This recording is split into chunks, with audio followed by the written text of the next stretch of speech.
Bonjour à tous, Polygone est fier de vous présenter son nouveau format, les grandes entrevues présidentielles de Polygone, dont le but est de questionner l'ensemble des candidats à l'élection présidentielle de 2022. Aujourd'hui, pour la première interview, nous avons l'honneur de recevoir Monsieur Asselineau afin d'évoquer son projet politique. Monsieur Asselineau, bonjour. Bonjour. Nous sommes heureux de pouvoir vous interroger sur votre programme et sur votre vision pour la France. Vous êtes le président de l'Union populaire républicaine depuis 2007. Aussi, vous avez été conseiller à la ville de Paris, puis candidat aux dernières élections présidentielles de 2017. Un des principes phares de votre réflexion politique est la consultation citoyenne. Vous proposez par exemple d'introduire le référendum d'initiative citoyenne ou encore d'imposer le recours au référendum pour tout projet de révision constitutionnelle. Pourquoi voudriez-vous introduire une part de démocratie directe dans notre système de représentatif ? D'abord parce que je pense que ça manque. Je le pense d'autant plus que ça figurait déjà dans mon programme de 2017, parce que certains vont dire ils surfent sur les demandes des Gilets jaunes. Non, tout le monde peut aller voir. C'est en ligne le programme que j'avais présenté en 2017, où il y avait déjà ce référendum d'initiative populaire, comme je l'appelais à l'époque, mais référendum d'initiative citoyenne, c'est de la même façon. Je pense que dans le monde d'aujourd'hui, les Français ont besoin de se sentir davantage écoutés. C'est vraiment un sentiment que l'on a quand on circule beaucoup en France, comme je l'ai fait, comme je continue de le faire.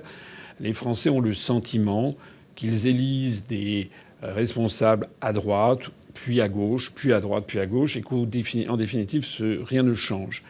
Et donc, ils ont tendance à incriminer le personnel politique.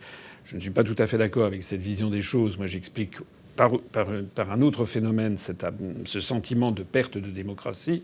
Mais je pense qu'il faut que la France s'inspire des modèles que l'on trouve en Suisse ou en Californie, par exemple, qui ne sont pas des pays révolutionnaires, mais où on écoute beaucoup plus la population. Alors, j'ai présenté effectivement un projet de référendum d'initiative citoyenne. Alors, il faudra évidemment définir quelques contraintes, parce qu'on ne peut pas avoir un référendum tous les jours. En Suisse, je sais qu'il y a un ou deux jours dans l'année qui sont réservés aux votations. Il faudra peut-être définir aussi un nombre minimum des pétitions. Mais maintenant, avec les systèmes de pétitions en ligne, on peut avoir assez facilement, si c'était un sujet d'importance, 400 à 500 000 ou 600 000 signatures. Donc ça n'est pas un gros problème, parce qu'on ne va pas non plus interroger tout le monde tout le temps. Il faut que ça corresponde à un vrai besoin de la population. Et puis dans mon programme, je ne vais pas tout expliquer ici, il y a aussi l'idée que le président de la République, qui dispose déjà du droit de référendum, l'utilise beaucoup plus souvent et en utilisant une procédure bien précise, c'est-à-dire que actuellement le référendum n'a pas très bonne image dans l'histoire de France. Ça a commencé avec Napoléon. Et donc il y a toujours l'idée d'un parfum de plébiscite, c'est-à-dire que les gens ne répondraient pas à la question posée, mais répondraient pour ou contre le chef de l'État. C'est une critique récurrente qui est faite à ça. Alors je pense qu'on peut justement se soustraire à cette critique en inventant un système de référendum initié par le président, mais où le président de la République prendrait l'engagement devant les Français de ne pas prendre parti. Par exemple, j'imagine, je ne sais pas, par exemple, sur l'énergie nucléaire. Voilà.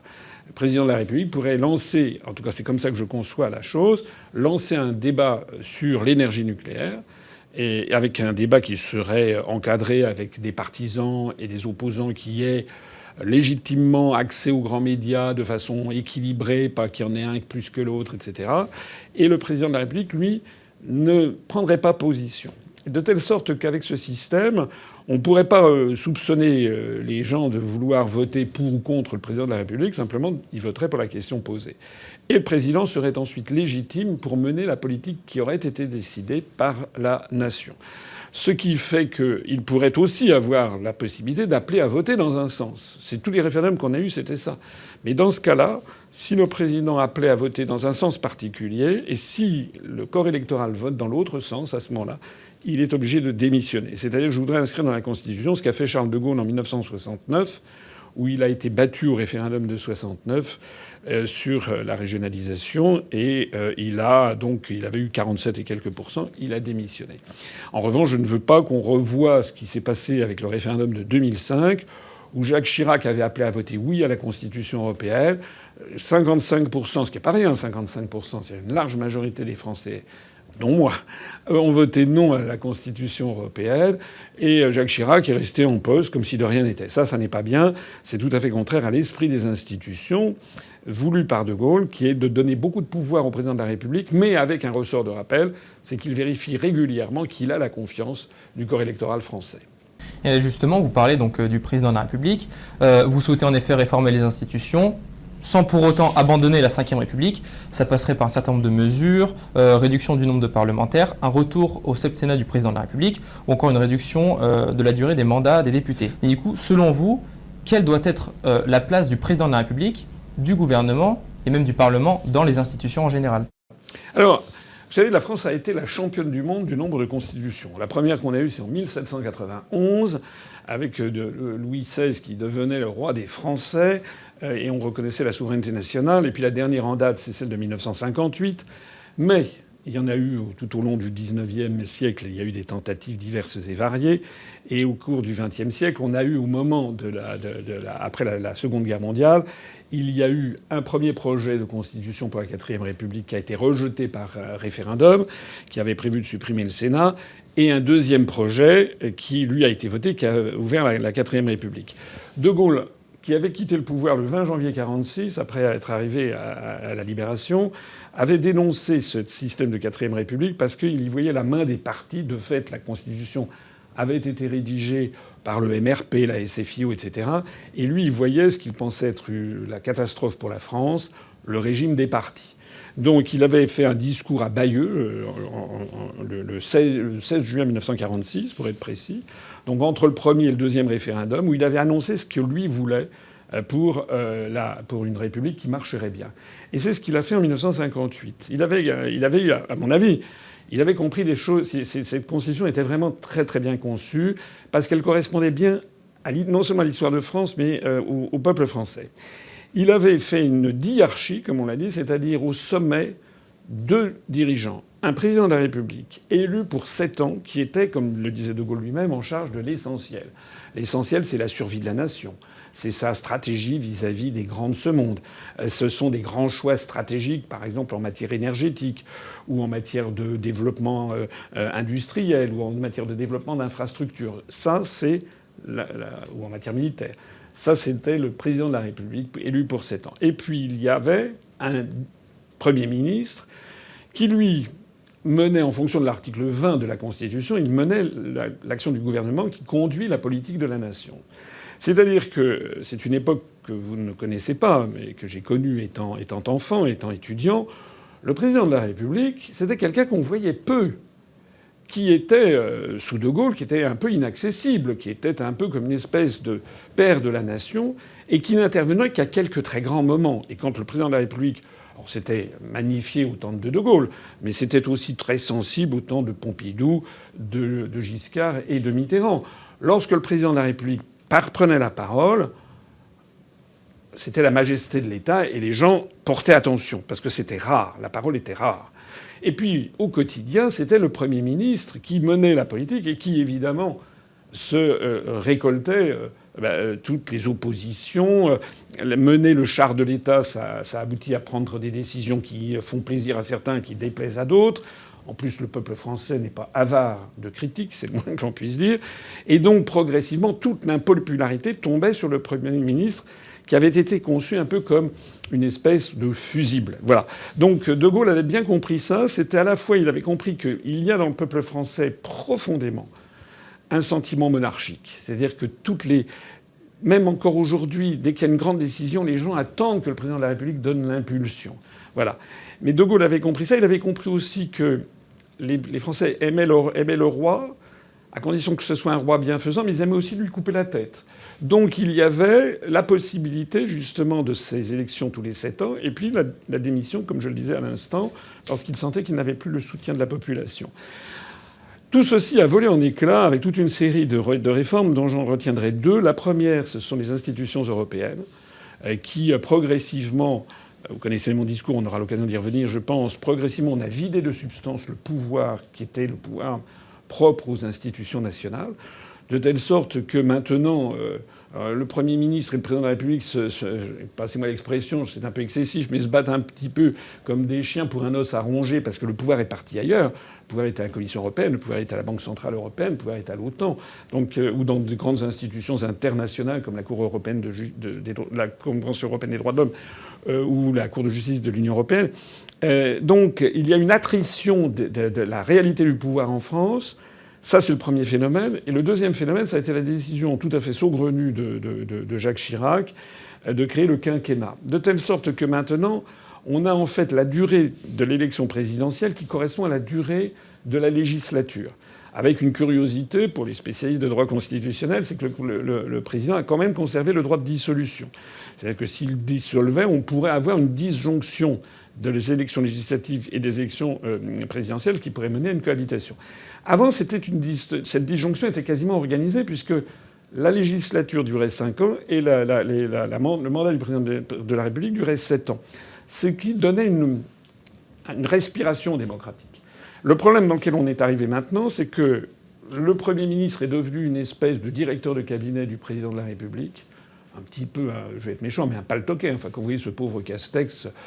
c'est effarant. Quand vous comparez Castex à ce que furent des gens comme Georges Pompidou, Premier ministre de Charles de Gaulle, ou même sous la cohabitation, Édouard Balladur, Premier ministre de Mitterrand. Là, quand on voit Castex, voilà, il est compté pour quasiment une quantité négligeable. Il a d'ailleurs été en partie choisi pour ça, parce que le président de la République, c'est vrai de Macron, c'était déjà vrai de Hollande et de Sarkozy, a tendance à essayer d'attirer à lui tous les pouvoirs.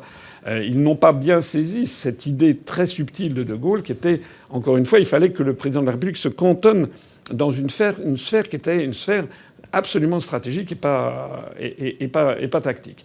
Donc on a eu ce système de quinquennat. Le Premier ministre a quasiment disparu.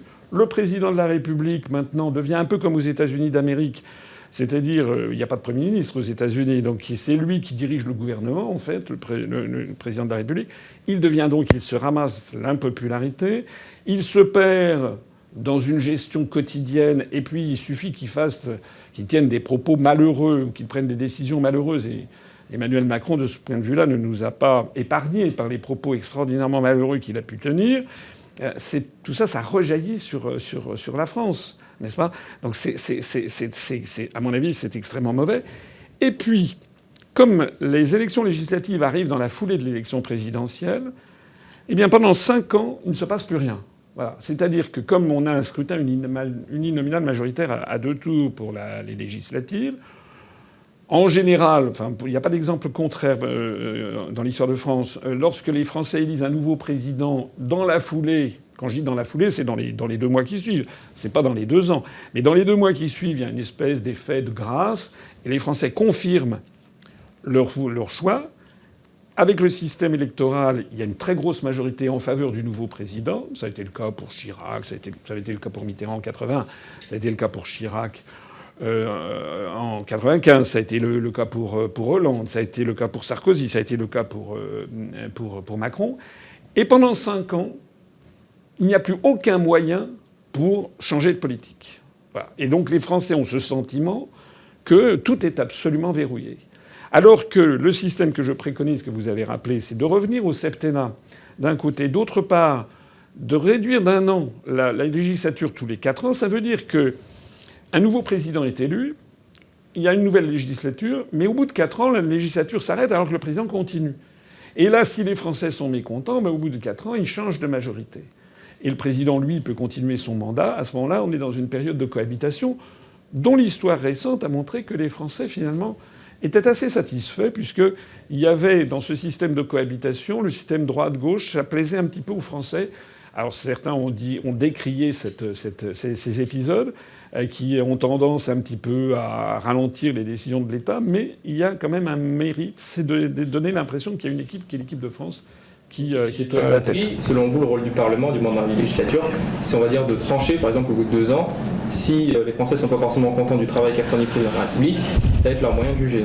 Oui, les Français, au bout de 4 ans, lorsqu'on change le Parlement, enfin l'Assemblée nationale, les Français, s'ils sont mécontents, ils envoient des députés adverses. Et vous imaginez si Macron, par exemple, dans mon système, Macron est élu donc en mai 2017, et donc en mai de cette année, il y aurait eu des élections législatives. Et les Français, à mon avis, n'auraient pas reconduit la majorité En Marche. Il y aurait eu des députés beaucoup plus nombreux, peut-être à gauche, mais surtout à droite, les Républicains, le Rassemblement national. Et Macron aurait perdu sa majorité automatique, ce qui l'aurait obligé notamment sur la gestion de la Covid-19, mais sur bien d'autres sujets, ce qui l'aurait obligé à tenir compte de la vie des Français. Il n'aurait plus été cette espèce d'autocrate, comme le vivent actuellement très mal la population. Alors, je vous remercie pour cette explication sur, selon vous, votre rôle du président de la République et du Parlement dans les institutions. À présent, nous aimerions vous questionner sur la place des médias. Dans votre programme, vous voulez, je cite, « garantir la loyauté et la transparence de la vie publique », ce qui impliquerait notamment la reconnaissance des médias comme un quatrième pouvoir, avec une protection des journalistes par la création d'une Cour supérieure de l'audiovisuel, ainsi que l'interdiction de la concentration des médias par les grands groupes. Ainsi, l'intervention de l'État dans le milieu médiatique ne pourrait-elle pas faire naître une ingérence ? Alors, d'abord, je vous rappelle que selon des critères qui valent ce qu'ils valent, c'est les Reporters sans frontières, je crois, en termes de liberté d'expression, la France ne cesse de dégringoler. On est tombé au 34e rang mondial. Ça, c'est une préoccupation. Deuxième préoccupation, c'est ce que nous voyons. Et je suis quand même bien placé pour le savoir. Vous savez, il y a actuellement un organisme qui a été créé, qui s'appelle le Conseil supérieur de l'audiovisuel, le CSA. Et s'il a été créé à l'époque, c'était pas pour ne rien faire, a priori.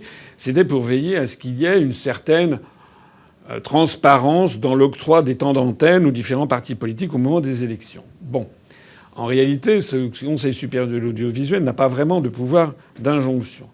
On lui a donné une loi qui prévoit qu'il a une espèce de répartition du temps de parole en fonction de l'équité, mais personne ne sait ce que c'est que l'équité, en fait. Les gens confondent l'équité et la proportionnalité. En tout cas, je vais vous donner un exemple extrêmement concret.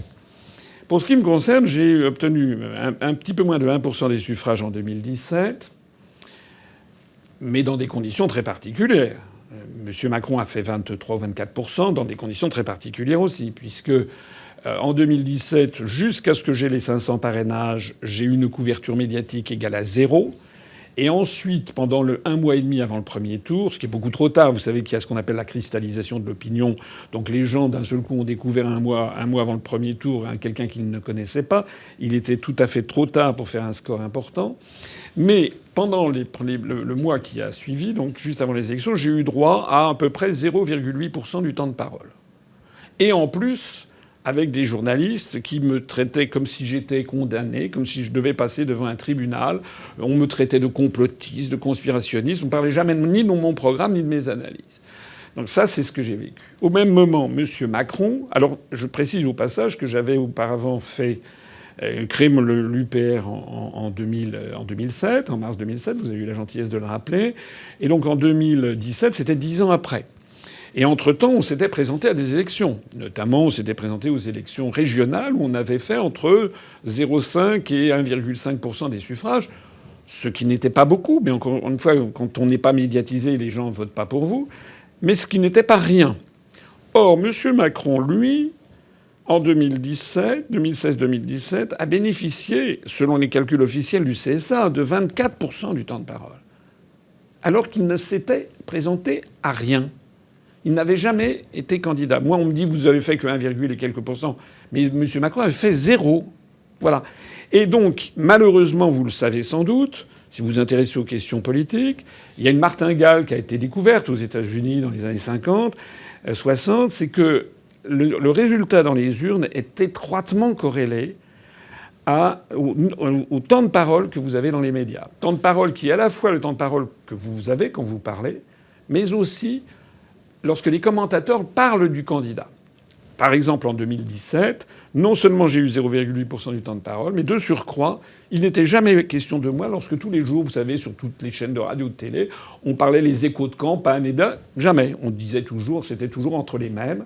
Et d'ailleurs, en France, on a inventé, enfin pas vous ni moi, mais il a été inventé un concept qui n'existe nulle part dans la Constitution, qui est le concept de petit candidat. Je suis désolé, normalement, tous les candidats ont la même dignité, puisqu'ils ont tous réussi, ce qui est assez difficile, ce qui est même très difficile à obtenir, les 500 parrainages.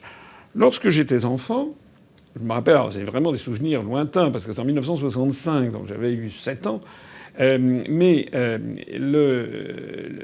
y avait eu 6 candidats à la première élection présidentielle au suffrage universel. Il y avait un temps égal pour les 6 candidats, dont De Gaulle, qui d'ailleurs De Gaulle, par un petit peu forfanterie, avait refusé d'utiliser son temps de parole, ce qui d'ailleurs il s'en est mordu les doigts puisqu'il a fait que 44% au premier tour, donc il a été mis en ballottage, ça a été toute une affaire. Et il n'y avait pas de commentaires. C'est-à-dire que les commentaires étaient interdits. C'est-à-dire qu'on laissait les Français face aux candidats. Alors la presse était là, il y avait une presse d'opinion, il y avait l'Humanité qui poussait le candidat communiste, il y avait une presse d'extrême droite avec l'Aurore qui poussait M. Tixier-Vignancourt. Mais il n'y avait pas les commentaires dans les médias et il y avait simplement une durée absolument égale.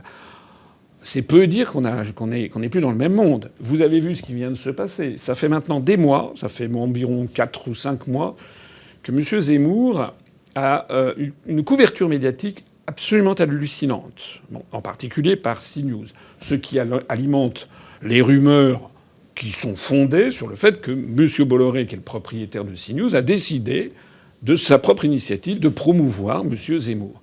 Alors moi, M. Zemmour, je le connais, il a des qualités et des défauts, mais ce que je sais en tout cas sur lui, c'est qu'il ne s'est jamais présenté à aucune élection. Zéro. On voit d'ailleurs dans les déboires qu'il a en ce moment le fait que ça n'est pas si facile de recueillir le suffrage des électeurs. Mais il a eu, je me rappelle, au mois de mai, il a en plus de ça fait un mélange savant entre son rôle de commentateur, journaliste et ce rôle de peut-être candidat. Au mois de mai, il a eu plus de 10 heures de télévision sur CNews. Madame Le Pen, je crois, a eu 1h40. Monsieur Mélenchon, à peu près pareil. Et quant à moi, j'ai eu évidemment 0 seconde. Alors ça peut plus durer. C'est pour ça que je pense qu'il faut qu'il y ait maintenant que le CSA soit modifié dans sa constitution, dans sa composition, et que le CSA bénéficie d'une protection constitutionnelle pour en faire une véritable cour de justice où il ait le droit de donner des instructions aux médias. Parce que là, on ne peut pas avoir quelque chose comme ça qui parce que ça perturbe complètement le jeu normal des institutions. J'ajoute qu'il faut également que les grands médias ne soient pas concentrés dans les mêmes mains capitalistiques. Alors ça, c'était d'ailleurs au moment, vous savez que le programme que je présente aux Français s'inspire assez étroitement parfois, dans la mesure où il n'y a pas d'anachronisme, mais du programme du Conseil national de la résistance qui avait été établi en 1943-44, et notamment qui voulait retirer les médias aux puissances d'argent. Vous savez qu'actuellement, par exemple, il se dit, je ne sais pas si c'est exact, il y a eu des démentis, des confirmations, il se dit que le journal Le Figaro serait en vente. Et il se dit beaucoup que M. Bolloré, après avoir avalé déjà toute une série de journaux et de radios et de télévision, voudrait maintenant acheter Le Figaro. Donc ça n'est pas normal, ça n'est pas possible. On ne peut pas avoir... C'est comme il y a ce milliardaire tchèque qui s'appelle M. Kretinsky, qui a racheté, vous le savez, Marianne, qui a racheté Elle, qui a racheté je ne sais plus quoi, enfin qui commence à constituer un empire. Donc moi je pense qu'il faut absolument que l'État veille à ce qu'il y ait une plurirépartition des opinions. Alors je vois bien évidemment ce que vous m'avez dit, l'opposition qu'on me dit oui mais si l'État est là, il va se mêler, il va éventuellement pousser la politique du gouvernement. Vous avez raison d'ailleurs parce que c'est exactement ce qui se passe. Parce que non seulement j'ai 0 heure, 0 minute, 0 seconde sur les grandes chaînes de télévision privées, mais c'est à peu près pareil sur les grandes chaînes. C'est tout à fait pareil sur les grandes chaînes de télévision publiques. Lorsque j'ai présenté ce programme, le 19 octobre 2019, je me permets de dire que ça a été le premier programme complet présenté par un candidat à l'élection de 2022 que j'ai présenté. On a organisé donc une conférence de presse. On a convié TF1 qui n'est pas venu, France 2 qui n'est pas venu, France 3 qui n'est pas venu, on a France Inter qui n'est pas venu, Europe 1 qui n'est pas venu, RTL qui n'est pas venu, voilà.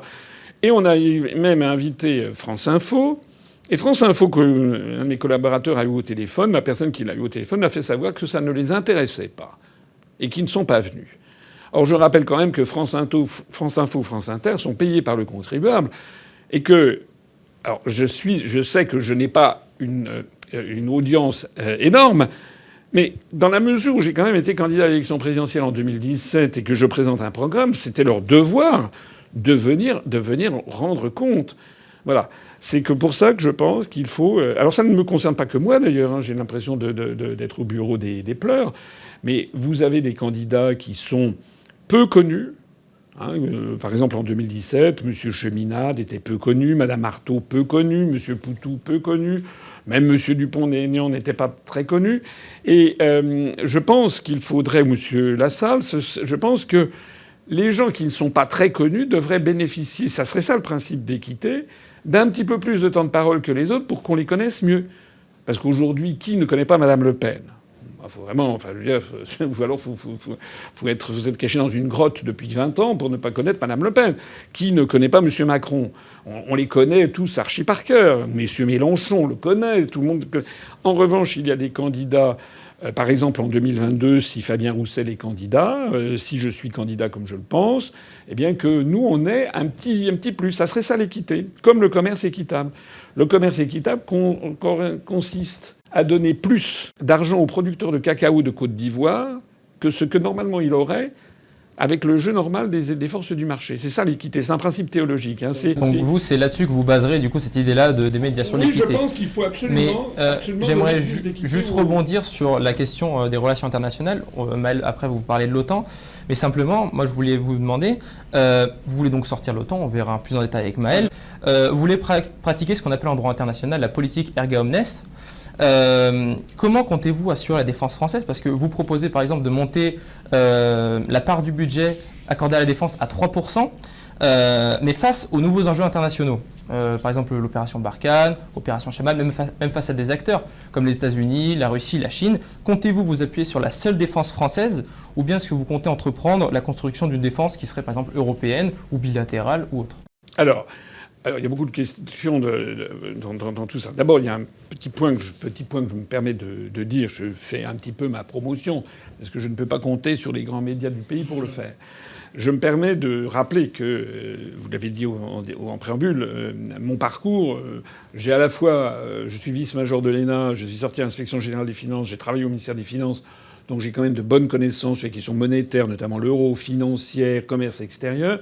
Mais ensuite, dans le déroulement de ma carrière, j'ai été au cabinet du ministre des Affaires étrangères, M. de Charette, pendant 1 an et demi. Et donc, j'avais été auparavant au cabinet du ministre de l'Industrie et du Commerce extérieur. Donc, pendant 3 à 4 années de ma vie, j'ai fréquenté les allées du pouvoir au plus haut niveau. Hein. J'ai accompagné Jacques Chirac. Auparavant, j'ai accompagné François Mitterrand quand j'étais dans le gouvernement, auprès d'un ministre du gouvernement Balladur. Donc, j'ai accompagné François Mitterrand en Corée, au Kazakhstan. Et sous la présidence Chirac, j'ai accompagné Chirac au Japon, en Chine, en Amérique, dans toute l'Amérique du Sud, en Asie du Sud-Est, etc. Quand je dis accompagner, c'est que c'était un petit groupe de personnes. Moi, j'étais le conseiller du ministre des Affaires étrangères. Donc je me permets de le dire parce que il y a en France, et je le dis comme je le pense, il y a un problème de niveau. Il y a un problème de compétences professionnelles pour les candidats qui se présentent à l'élection présidentielle. C'est terrible, mais je le dis.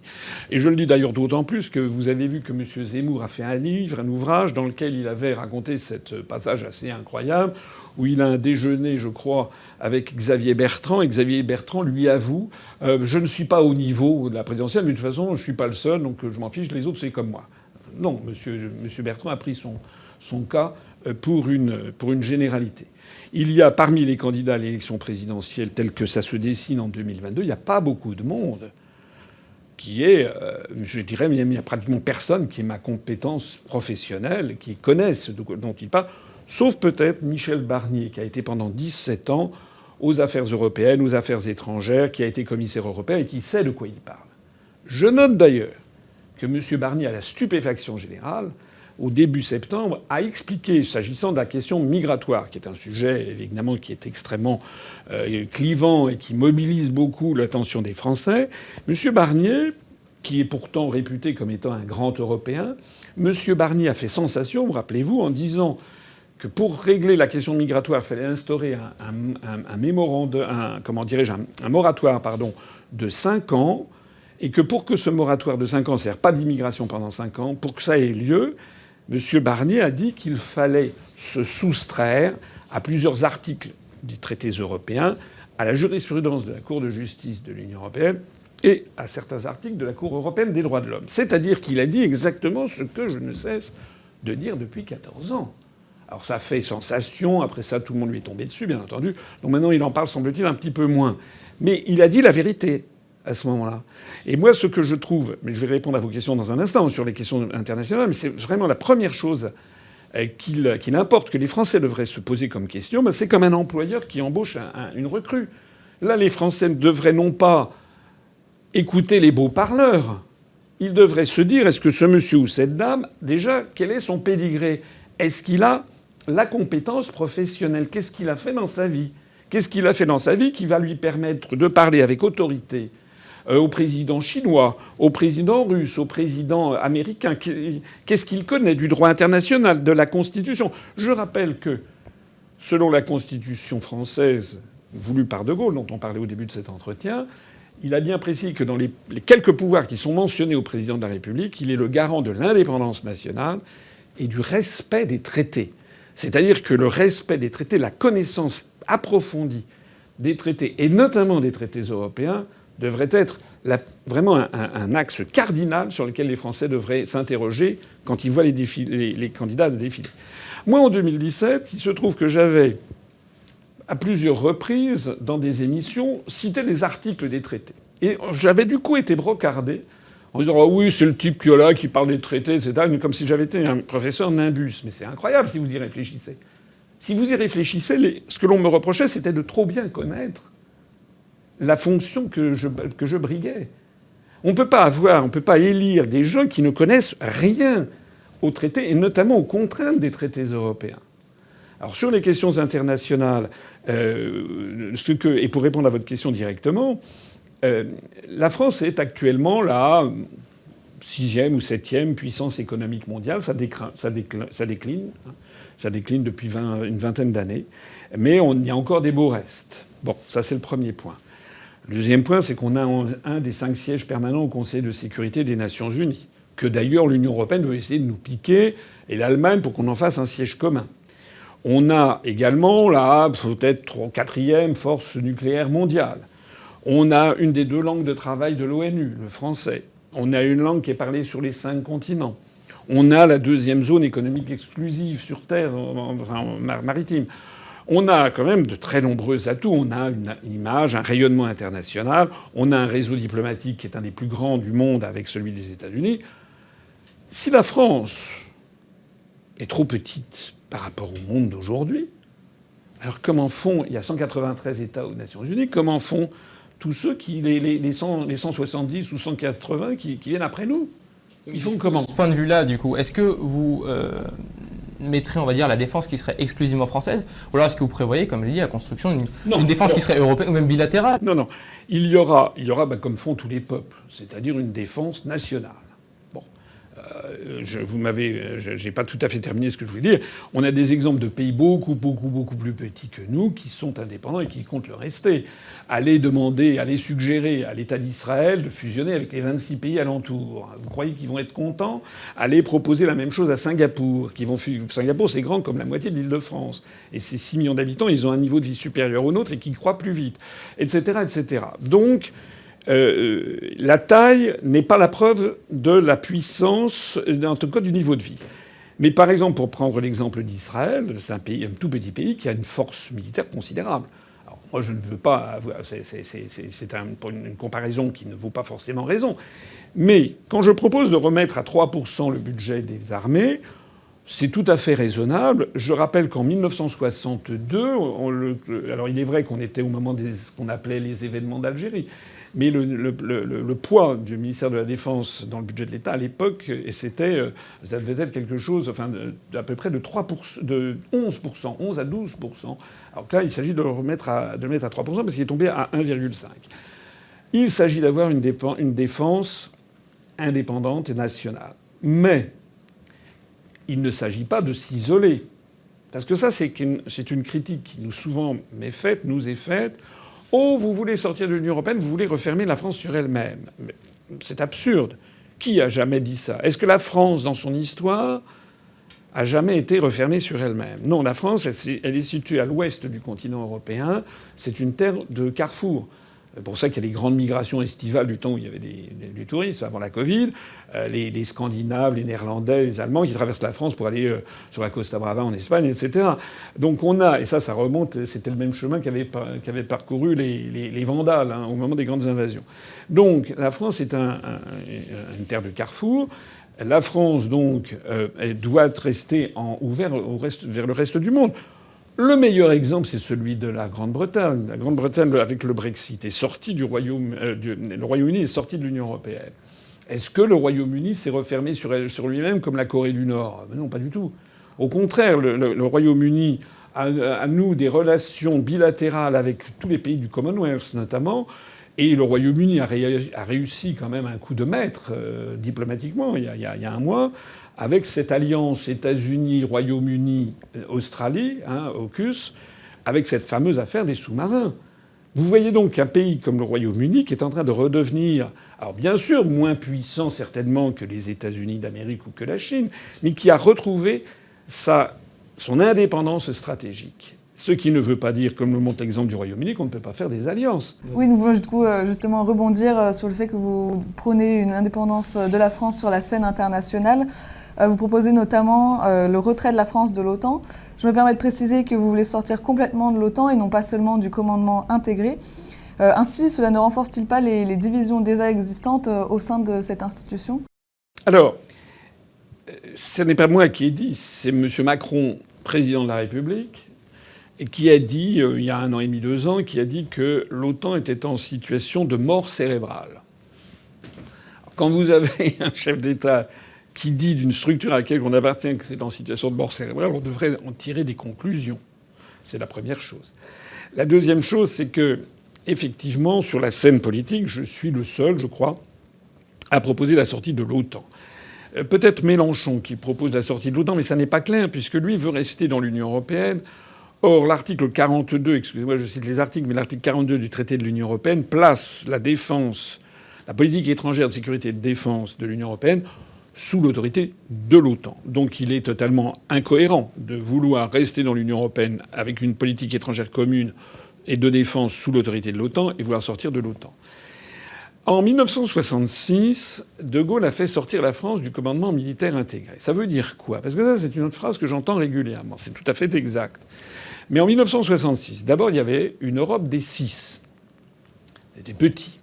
Deuxièmement, elle était embryonnaire. Elle avait simplement développé une politique agricole commune, où d'ailleurs De Gaulle avait bien aménagé le truc pour que les Allemands, en fait, payent la modernisation de l'agriculture française. Je rappelle que De Gaulle, d'ailleurs, n'a pas voté le traité de Rome de 1957, puisqu'il était à l'époque dans la traversée du désert. Et que De Gaulle, lorsqu'il est arrivé au pouvoir, a trouvé le traité de Rome créant le marché commun sur la table. Il n'était pas du genre à vouloir piétiner la signature de la France. Il a essayé de voir ce qu'il pouvait faire avec ça. Mais à la condition expresse de ne jamais remettre en cause la souveraineté nationale. À partir de 1963, d'ailleurs, il a lancé un plan, le plan Fouchet, ce qu'on appelle l'Europe des nations, qui a été rejeté par les autres pays. De Gaulle, avec l'Europe des 6, alors qu'il était surpuissant, que nous étions la seule puissance nucléaire à l'époque de cet attelage, alors que l'Allemagne et l'Italie sortaient du fascisme et du nazisme, donc rasaient les murs, même De Gaulle, en 1963, n'a pas réussi à imposer un projet d'Europe des nations tel qu'il a essayé de le faire. Donc, il a fait contre mauvaise fortune bon cœur, et donc il a pris les traités et il a lancé l'idée d'une politique sectorielle, la politique agricole commune, qui a permis, comme je le disais, en fait, par ce système, hein, l'Europe, c'était déjà, la Commission était déjà une pompe aspirante et refoulante d'argent, mais à l'époque, la France était bénéficiaire nette, c'est-à-dire qu'entre l'argent qu'on versait et l'argent qu'on recevait, on recevait beaucoup plus. Et ce décalage, c'était en fait l'Allemagne qui, pour être un peu réintroduit dans le jeu des nations civilisées après les horreurs du nazisme, était d'accord pour faire ça, puis était poussé par derrière par les Américains. En 1966, De Gaulle décide de quitter le commandement militaire intégré, mais pas l'OTAN. Pourquoi ? Parce que à l'époque, il y avait le pacte de Varsovie, qui était avec l'URSS et tous les pays satellites de l'Europe de l'Est, et qui était objectivement la grande menace qui pesait sur la France. Bon. Donc on peut comprendre qu'il ne voulait pas sortir de cette alliance. Mais il a voulu sortir du commandement militaire parce qu'il estimait que la France devait garder son indépendance stratégique, c'est-à-dire qu'on n'avait pas à obéir à une décision d'un amiral ou d'un général ou d'un très haut gradé, un officier supérieur américain. Voilà. Donc il a fait, et dans le même mouvement d'ailleurs, il a fermé les bases américaines qui étaient installées en France depuis la Seconde Guerre mondiale et qui s'étaient installées sous la Quatrième République. Aujourd'hui, on n'est plus du tout dans la même situation.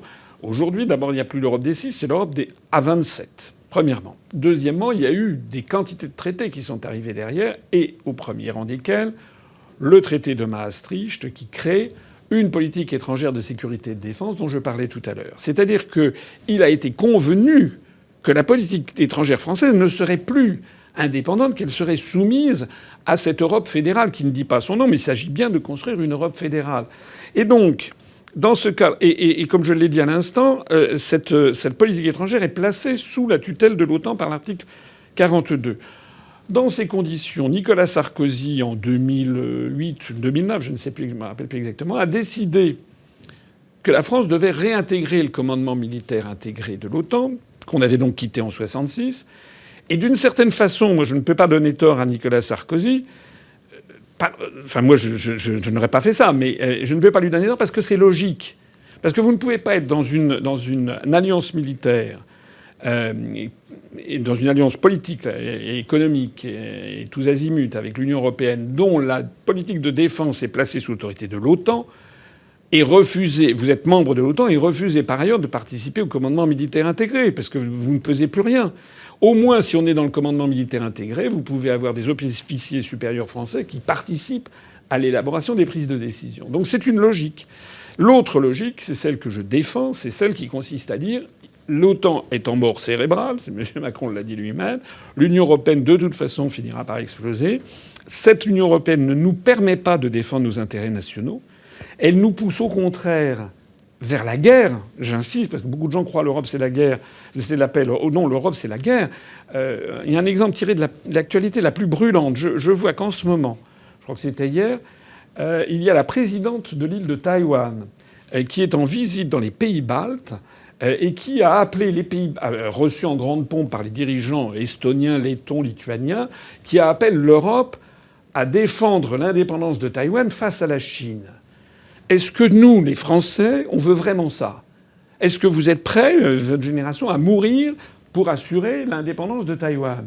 Franchement, moi, on parle de la Chine qui est d'ores et déjà est devenue la première puissance économique et industrielle du monde et qui est en passe de devenir une des plus grandes puissances militaires. Et je rappelle que Taïwan est chinoise depuis beaucoup plus longtemps que le comté de Nice ou que la ville de Lille ou que la Savoie. Donc, en quoi ceci nous concerne ?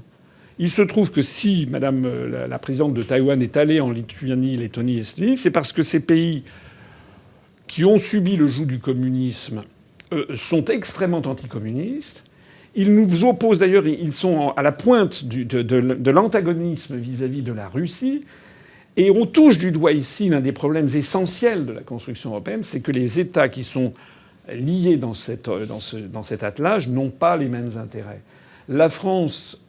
Ça remonte à loin, ça remonte à Henri Ier qui s'est marié au XIIIe siècle avec Anne de Kiev. La France, elle a un intérêt géopolitique majeur à avoir des bonnes relations avec la grande puissance qui fait le contrepoids à l'autre bout d'Europe, qui est la Russie, pour maîtriser la Mitteleuropa. Et ça, c'est tous les géopoliticiens qui ont un peu réfléchi au problème, à commencer par De Gaulle, qui était le premier à le dire, le pensait. Pourquoi De Gaulle, justement, il est allé créer la grande commission mixte franco-soviétique en 1966 ? Pourquoi a-t-il reconnu la Chine populaire en 64 ? Ça n'était pas parce qu'il était communiste, parce qu'il savait qu'il fallait des contrepoids à l'influence américaine sur la France. Et c'était un jeu, un concert des nations, un équilibre entre les nations. Donc nous, notre intérêt, c'est d'être en bon terme avec la Russie. Mais l'intérêt des Polonais, des Estoniens, des Lettons, des Slovaques, etc., c'est d'être complètement sous le parapluie américain. On a des intérêts géopolitiques qui sont en fait antagonistes. Le résultat, eh bien, c'est que ça aboutit à une espèce de bougla, ou je sais pas comment on dit, enfin un truc où plus personne n'y comprend rien. La France n'est plus maîtresse de ses intérêts et elle défend des intérêts qui parfois sont exactement contraires à nos intérêts. On le voit par exemple sur l'affaire du gaz vendu par la Russie à l'Europe occidentale. Je me permets d'ailleurs de dire de ce point de vue-là que non seulement le problème de l'Union européenne existe, mais en plus de ça, on a une classe politique qui se vautre en fait dans la soumission ou dans l'incompétence. Parce que par exemple l'Allemagne, qui pourtant est dans l'OTAN et pourtant est dans l'Union européenne, défend beaucoup mieux ses intérêts de grande puissance. On a vu par exemple que Mme Merkel n'a pas flanché sur l'affaire du gazoduc Nord Stream 2, parce que c'est un intérêt stratégique fondamental pour l'Allemagne d'avoir le gaz russe. Pour rebondir sur vos propos, nous pouvons dire que l'un des grands axes de votre projet politique est le Frexit, c'est-à-dire la sortie de la France de l'Union européenne et de ses traités fondateurs ainsi que de l'euro. Question très simple, comment allez-vous faire concrètement pour sortir de l'Union européenne et quelles en seront les conséquences selon vous ? Alors, ça c'est une question extrêmement énorme, mais si vous me le permettez, je voudrais dire quelque chose qui je crois est très important. En 2017, je me suis présenté comme étant le candidat du Frexit et bon, il y a beaucoup de gens qui ne me connaissaient pas et se sont dit c'est qui cet énergumène et pourquoi est-ce qu'il veut sortir, c'est quoi, il est nostalgique, il est raciste, il est ça, non, pas du tout. Ce que les gens n'avaient pas forcément bien compris à l'époque et que j'essaye d'expliquer mieux cette fois-ci, mais la connaissance des dossiers a quand même beaucoup progressé depuis 5 ans, c'est que si je propose de sortir de l'Union européenne, de l'euro et de l'OTAN, ça n'est pas parce que je suis nostalgique, que je voudrais refermer la France sur elle-même, et que si ou ça. Non. C'est parce que je veux mettre en place les politiques souhaitées par les Français. Les Français, il est question beaucoup en ce moment de réindustrialisation de la France. Les Français voudraient qu'on interdise les délocalisations. Moi, le premier, parce que la France est en train de perdre ce qui produit la richesse, c'est-à-dire son industrie, entre autres, ou son agriculture. Et moi, ce que j'explique depuis 14 ans, c'est que ces délocalisations, elles ne sont pas tombées du ciel. Sous Vincent Auriol, René Coty, Charles de Gaulle, Georges Pompidou et Mitterrand jusqu'en 86, ça n'existait pas. Pourquoi ça n'existait pas ? Parce que l'État avait le contrôle des mouvements de capitaux. Voilà. Et le contrôle des mouvements de capitaux a sauté avec l'acte unique européen de 86, confirmé par le traité de Maastricht de 92. Donc aujourd'hui, si vous voulez empêcher les délocalisations, vous ne le pouvez pas. Si vous pouvez le dire comme ça dans une tribune, à la télévision, vous ne le pouvez pas. C'est pareil pour l'immigration. C'est ce qu'a dit d'ailleurs, je le disais tout à l'heure, M. Barnier. Il y a d'autres articles dans les traités qui organisent la libre circulation à l'intérieur de l'Union européenne. Vous ne pouvez pas maîtriser vos frontières. C'est pareil pour la recherche, c'est pareil pour la défense. C'est-à-dire que dans tous les domaines, les Français veulent des politiques et ils constatent qu'ils élisent des responsables qui ne les mettent pas en musique. C'est pourquoi ce qui est vraiment fondamental, c'est un combat fondamental, c'est que les Français comprennent, les électeurs, pourquoi je dis ça et quelles sont les relations de cause à effet qu'il y a entre le fait d'être dans l'Union européenne et le fait d'avoir les politiques que nous avons. Parce que ça, les gens ne le comprennent pas. Et je vois là la campagne présidentielle qui commence. Je vois M. Jadot, M. Mélenchon, M. Montebourg, Mme Le Pen, etc., qui annoncent comme ça des quantités de programmes. Mais à aucun moment, ils n'expliquent est-ce que ça va être compatible avec les engagements internationaux de la France, les fameux traités européens dont je parlais, et dont je vous ai dit plus tôt dans cet entretien que le président de la République est le garant du respect des traités. Donc on ne peut pas à la fois, comme M. Mélenchon, qui était candidat à l'élection présidentielle, il veut être président de la République, et la première chose qu'il disait, c'était on ne va pas respecter les traités européens. Alors déjà, ça veut dire qu'il piétine la fonction suprême. Quelle confiance pouvez-vous faire à quelqu'un qui vous dit qu'il va se faire élire pour faire le contraire de ce qui est prévu dans la Constitution? Mais plus encore, les propos de tous ces candidats qui vous disent « Oui, mais ne vous inquiétez pas, parce que je connais ce qu'on dit de moi. Oui, oui, mais c'est un juriste, il pinaille, ni gna ni gna gna gna gna. » Bon. Non, c'est pas que je pinaille, c'est que moi je connais les dossiers. Comme Barnier. Moi j'ai vu comment ça se passe. J'ai vu que si la France commence à ne plus respecter sa parole gravée dans le marbre des traités, c'est direction aussitôt la Cour d'abord des pénalités par la Cour par la Commission européenne, et après c'est la Cour de justice de l'Union européenne, et éventuellement la Cour internationale de justice. Parce qu'il y a quand même des instruments dans le monde d'aujourd'hui. C'est pas la loi de la jungle. Donc il faut rendre compte. Et si l'on veut faire une partie de bras de fer, ça se terminera au détriment de la France si on viole le droit international. Alors moi je dis, si plutôt que de violer le droit international pour être condamné, et pour en sortir éventuellement à ce moment-là dans des pires façons, faisons ça en harmonie avec les autres pays. Parce que la sortie de l'Union européenne par l'article 50, tout le monde est d'accord sur le principe, ça fait partie des traités. Alors maintenant, pour sortir de l'Union européenne, il y a un article, l'article 50, qui prévoit qu'il faut, conformément aux règles constitutionnelles de l'État en question, ce qui pour nous consistera à toiletter la Constitution française avec le titre 15 qui a été créé sous Sarkozy dans le dos des Français, où il est précisé que la France fait partie de l'Union européenne, respecte les traités TFUE, TUE. Les autres candidats ne vous le disent pas. Hein. On a des verrous constitutionnels qui ont été placés sous Sarkozy par les parlementaires réunis en Congrès, sans que les Français ne le sachent. Et d'ailleurs, il est précisé aussi qu'en cas de problème d'interprétation, on se soumet à la Cour de justice de l'Union européenne. Vous avez vu, il y a environ un mois, lorsque la Pologne, la Cour constitutionnelle de Varsovie, a dit que la constitution polonaise prévalait sur le droit européen, vous avez eu en France toute une série de gens, Mme Le Pen, M. Zemmour, M. Montebourg, M. Dupont-Aignan, etc., et qui ont dit bravo, bravo, je suis d'accord. Même Mme Pécresse, M.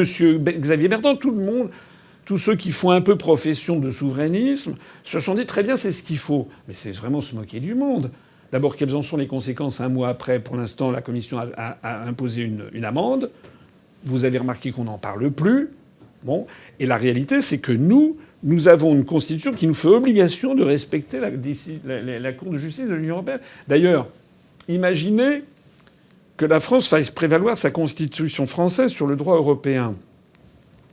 La Pologne ferait pareil. L'Allemagne, les Pays-Bas, le Portugal, l'Italie, la Slovénie, ça deviendrait absolument ingérable. Ça deviendrait, comme on dit, la cour du roi Péto. Donc c'est exactement comme si vous commencez à jouer à un jeu de société. Vous jouez à Uno, par exemple, ou bien à la bonne paye, ou au Monopoly. Et puis que vous êtes en train de perdre, puis d'un seul coup, vous constatez que vous perdez, que ça va pas trop.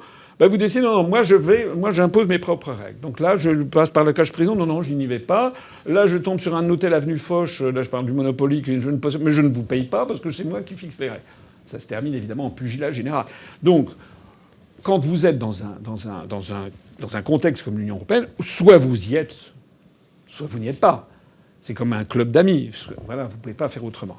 Donc, c'est pour ça que moi je dis qu'il faut, comme les Britanniques l'ont fait. Vous savez, les Britanniques, c'est pas un peuple ni d'extrême droite, ni qui veut fermer le Royaume-Uni sur lui-même, ni etc. Non. Au Royaume-Uni, d'ailleurs, il n'y a pas que le peuple. Il y avait des grands journaux, comme le Daily Telegraph, par exemple, qui avaient appelé à voter pour le Brexit. Ils ont pris la voie juridique de l'article 50, et ça se passe très bien, merci pour eux. Quant à nous, eh bien, nous appliquerons ça, c'est-à-dire 2 ans de négociation. Au bout des 2 ans de négociation, soit on est parvenu à un accord, soit on n'est pas parvenu à un accord avec les autres pays membres de l'Union européenne. À ce moment-là, 2 possibilités. On en sort de plein droit, c'est-à-dire ce qu'on avait appelé à l'époque le hard Brexit, sortie sans accord, ce qui n'est quand même pas extrêmement souhaitable. C'est faisable, mais c'est pas souhaitable.